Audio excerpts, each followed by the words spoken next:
So it goes on in a celestial way. We had the star in the last video, and now we go on with the moon. And the moon is a very ambivalent card.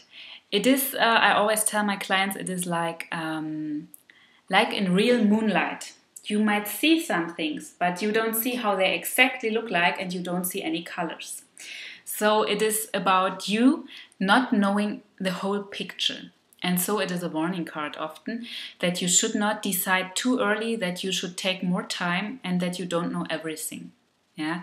For example, in matters of love, this is always a difficult card because it indicates you don't know everything about your partner or the man or woman you would like to have as your partner. You don't know the whole picture, and you first need to get it before you can make a decision that has a good base, you know. Also, in any other situation, if you're planning to buy a house, if you want to start a business or whatever, this card means you have to examine everything again. You have to take a closer look. You don't know everything, and if you don't know it, you can really have troubles. Yeah, this is not just you don't know everything, but it won't hurt. It is you don't know everything, and it might get you into trouble. So better take a second look and get the whole picture first. Yeah, and here's our third celestial thing. Here we have the sun. And this card is always about joy. It is about power. It is also about strength in the meaning of life force. You are full of life's energy. You are healthy. You are in your middle. So you are balanced. But not only that, you also have more energy. So you are full of joy. And this is always a very, very, very positive card. It is difficult to describe this card simply because it is so simple. Joy, happiness, everything will be good. Yeah. And now we come to Judgment. And this card is in English language better described than in German. We call it Gericht, but Gericht is justice in a meaning that you go to court in German. You know, so you are better with your judgment because there we have the idea of coming up again, of being alive again, of being born again in some way.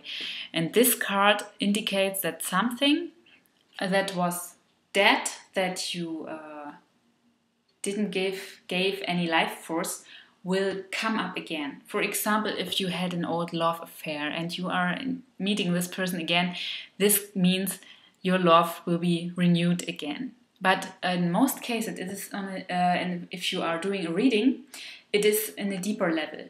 So this means that this person, for example, many years ago, a typical example is a mother, yeah, and many years ago she had a hobby and she really loved to do it. Let's say she did painting or anything else, something creative.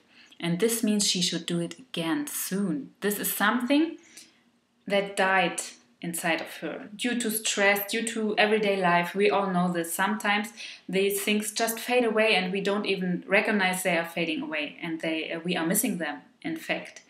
And these are parts of us that we have to come alive again, to be a whole person again. Yeah, because this is something that we are missing, in fact, and that is like an arm or something of us would be missing. Just in a deeper sense. So this card is really about go into yourself, ask yourself, what am I missing? What was joyful for me in the past? What has given me energy? What has made me inspired? What was things I really love? This can also be persons, like friends that moved away and you lost contact or things like that. Look at your life and look what you are missing from the past and make it become alive again. Yeah? Of course, this is not just about doing things yourself. Sometimes it also means that things come to you from themselves. You don't have to do anything, it's just destiny. And for example, a person comes again to you. So, and now the last card, the World. And this card is a very holistic card. Many people don't know this, but of course the Hermetic ways of thinking had much influence on tarot, and this is one very important idea. The whole Hermetic being is female and male in one, and this is on the card depicted, but you don't see it because the upper half is a female and the lower body is male. but this is hidden behind this cloth, so you don't see it. Of course, there was a lot of secrets and so on around the tarot cards, especially in the past. And so some things were hidden in the cards, but people who knew it, they knew the whole meaning. And this card is in general about wholeness. It is about finding your place in the world. And it is especially about, you could frame it in the sentence, coming home. Yeah. So whatever you ask the cards for, it is that you will, in this part of your life, come home. You will be home again. You will take the right ways. You will reach the right goals, and it is a very satisfying outcome. And the outcome will be something you can rely on. It is nothing that changes and changes. We had many cards of change in the cards row we had already. Yeah, there were many cards. They were changed on different levels, in different ways that the change came. Sometimes harsh, sometimes very friendly. But this is not about change. This is about arriving. Yeah, it is about coming home, finding your place, and being happy. So these were the big arcana, and we will go on with the small arcana in the next videos.